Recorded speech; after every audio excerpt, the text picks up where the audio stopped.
సాయిరామ్.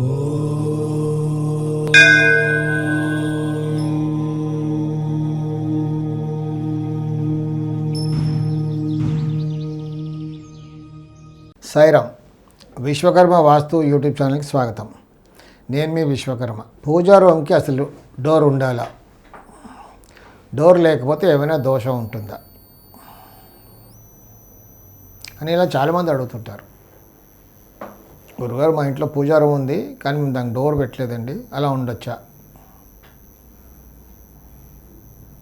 తప్పనిసరిగా డోర్ పెట్టాలా? ముందుగా నేనేం చెప్తానంటే, పూజా రూమ్ ఈశాన్యంలో మాత్రం కట్టుకోకూడదు. అంటే ఈశాన్యం దేనంటాం? తూర్పు ఉత్తరం కలిసి మూలని ఈశాన్యం అంటాం. సో తూర్పు ఈశాన్యంలో ఎట్టి పరిస్థితుల్లో పూజా రూమ్ కట్టుకోకూడదు. చాలామంది ఏం చేస్తున్నారంటే, ఈశ్వరుడు ఈశాన్యం ఈశ్వరుడు స్థానం అని అక్కడ పూజా రూమ్ కట్టుకుంటున్నారు. అఫ్కోర్స్ కొంతమంది చెప్పేవాళ్ళు కూడా చెప్తున్నారు, అలా చెప్తేనే కట్టాము అని కొంతమంది చెప్తూ ఉంటారు అక్కడక్కడ. ఎట్టి పరిస్థితుల్లో కట్టుకోకూడదు. ఈశాన్యం ఓపెన్ ఉండాలి. తూర్పు ఈశాన్యంలో ద్వారం ఉండాలి.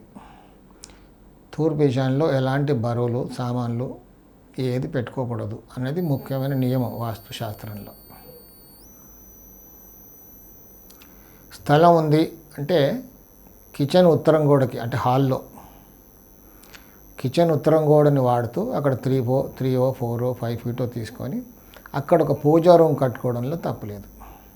అది మొత్తం తూర్పులో వచ్చినట్టుగా ఉంటుంది. ఈ పూజా రూమ్కి సెంటర్లో కిటికీ పెట్టుకోవాలి. తూర్పులో విండో ఉండాలి తప్పనిసరిగా.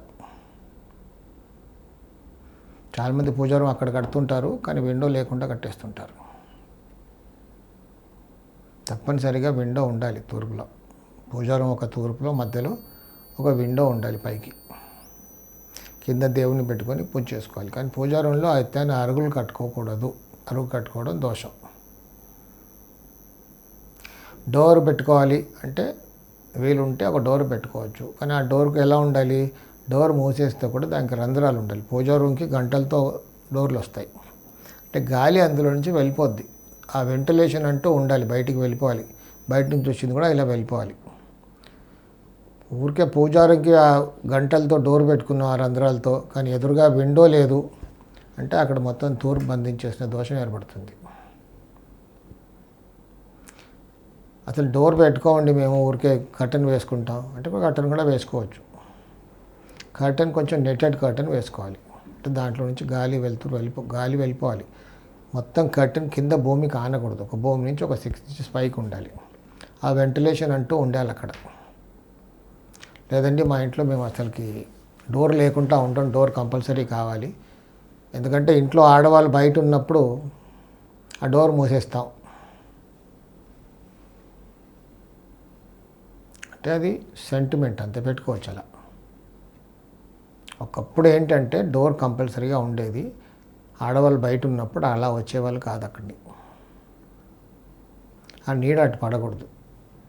ఆ రోజుల్లో ఏంటంటే ఇంట్లో పూజా యంత్రాలు పూజ చేసి స్థాపించుకునేవాళ్ళు.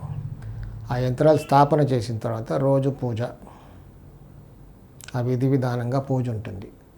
ఆ యంత్రం మహిమ అప్పుడు ఉంటుంది అక్కడ. ఇలా డేట్స్లో ఉన్న వాళ్ళు అక్కడి నుంచి మూవ్ అయ్యారనుకోండి, అది కాస్త భ్రష్ట్ అయిపోతుంది. కానీ ఇప్పుడు దానికి కాలం చెల్లింది. ఆ యంత్రాలు ఎవరు పెట్టట్లేదు, అలాంటి పెట్టుకోకూడదు కూడా. ఇప్పుడు ఆడవాళ్ళని బయట ఉండాలంటే ఇప్పుడు కుదరని పని అది. అప్పుడు ఆ ధర్మం ఉండింది, ఇప్పుడు అది దానికి కాలం చెల్లింది కాబట్టి ఇట్స్ ఓకే. అలాంటి యంత్రాలు ఇంట్లో పెట్టుకోకూడదు. అలా ఉంటే మాత్రం మంచి బదులు చెడు జరుగుతుంది. సో డోర్ ఉండాలా ఉండకూడదా అనేది ఒక సైకలాజికల్ ఐటమ్ మాత్రమే. కానీ అస్తమానం డోర్ మూసేస్తే మాత్రం అది బంధించేసిన దోషం ఏర్పడుతుంది. అలా తూర్పును బంధించకూడదు. సో అందుకే ఆ రంధ్రాలతో గంటలతో ఉన్న డోర్ పెట్టుకుంటే బాగుంటుంది. కానీ తూర్పు గోడకు మాత్రం విండో ఉండాలి. లేదు డోర్ ఊరికి కర్టన్ పెట్టుకుంటాం, నెట్టెడ్ కర్టన్ పెట్టుకొని కొంత ఫ్లోరింగ్ లెవెల్ నుంచి పైకి ఉంటే అలా గాలి వెళ్ళిపోతుంది. అలా కూడా పెట్టుకోవచ్చు. దాంట్లో దోషమేం లేదు. సాయి రక్ష.